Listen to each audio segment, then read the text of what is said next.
Assalamualaikum warahmatullahi wabarakatuh. Kami dari kelompok 1, 12 IPS 2 akan mempresentasikan hasil diskusi kami. Saya sendiri Ivana Iklima Ansar, nomor absen 13.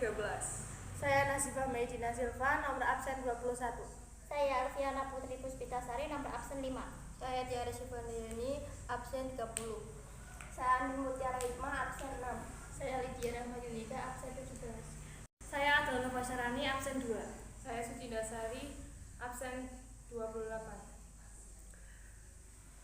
Pertama-tama ada Sifah yang akan menjelaskan pengertian.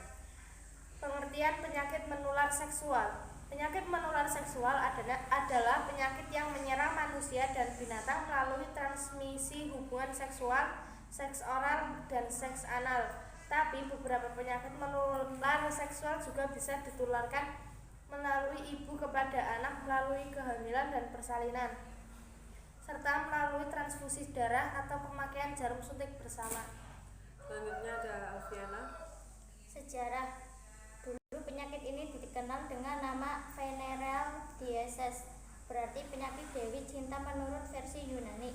Seiring makin bertambah penyakit yang timbul akibat hubungan seksual, nama penyakit kelamin atau venereal disease berubah menjadi sexually transmitted disease (STD), yang dalam bahasa Indonesia menjadi penyakit menular seksual atau PMS.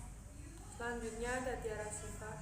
Penyakit menular seksual ditularkan melalui hubungan seksual dengan manifestasi klinis berupa kelainan-kelainan terutama pada alat kelamin yang dapat menimbulkan infeksi akut atau mendadak yang memerlukan penanganan yang tepat karena dapat menjalar ke alat genitalia bagian dalam atas dan menimbulkan penyakit radang panggul. Pengobatan yang tidak tuntas menyebabkan penyakit menjadi menahun kronis dengan akibat akhirnya rusaknya fungsi alat genitalia bagian dalam sehingga menimbulkan kurangnya subur atau mandul. Selanjutnya ada Mbak Andi. Peningkatan insiden penyakit ini dipengaruhi oleh berbagai faktor seperti perubahan demografik, fasilitas kesehatan yang tersedia kurang memadai, pendidikan kesehatan dan pendidikan seksual kurang tersebar luas. Pada tahun 2005, WHO memperkirakan penderita penyakit menular seksual di seluruh dunia sebanyak 340 juta orang. Sebagian besar penderita berada di Asia Selatan dan Asia Tenggara, yaitu sebanyak 151 juta. Diikuti Afrika sekitar 70 juta, dan yang terendah adalah Australia dan Selandia Baru sebanyak 1 juta. Semakin lama jumlah penderita penyakit menular seksual semakin meningkat dan penyebarannya semakin merata di seluruh dunia. WHO memperkirakan mobilitasnya di dunia sebesar 250 juta orang setiap tahunnya. Selanjutnya adalah Aturan hukum. 1. Aktivitas seksual. Ketentuan pidana mengenai aktivitas seksual telah diatur dalam peraturan perundang-undangan, yaitu pasal 296 dan pasal 506 KUHP, pasal 4 dan pasal 30 Undang-Undang Nomor 44 Tahun 2008, pasal 1 dan pasal 2 Undang-Undang Nomor 21 Tahun 2008 dan pasal 27 dan pasal 45 Undang-Undang Nomor 11 Tahun 2008. Apabila di antara aturan itu terdapat aturan umum dan khusus, maka dikarenakan adalah aturan khusus yang memuat ancaman paling berat berdasar pada asas konkursus idealis. Penelitian ini menggunakan pendekatan undang-undang, kasus, dan konseptual.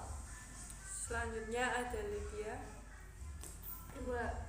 Prostitusi. Dalam hukum pidana umum, persoalan prostitusi diatur hanya dalam satu pasal, yaitu pasal 298 KUHP. Pasal ini melarang siapa saja yang menjadikan sebagai mata pencaharian atau kebiasaan dan mengambil keuntungan atas kegiatan cabul yang dilakukan oleh orang lain, dan ancaman pidananya maksimal 1 tahun 4 bulan 15 Januari 2019. Selanjutnya ada Sari. 3. Pemerkosaan diatur pada pasal 480 ayat 1 dan ayat 2 Rancangan Kitab Undang-Undang Hukum Pidana RKUHP per 28 Agustus 2019 yang segera disahkan DPR RI. Pelaku perkosaan terhadap pasangan yang disah terkena hukuman pidana kurungan paling lama 12 tahun penjara. Setiap orang yang dengan kekerasan atau ancaman kekerasan memaksa seseorang bersetubuh dengannya dipidana karena melakukan pemerkosaan dengan pidana penjara paling lama 12 tahun. Demikian bunyi pasal 480 ayat 1. Terima kasih. Barusan kami sudah menjelaskan hasil diskusi kami. Selebihnya mohon maaf kalau ada kekurangan. Wassalamualaikum warahmatullahi wabarakatuh.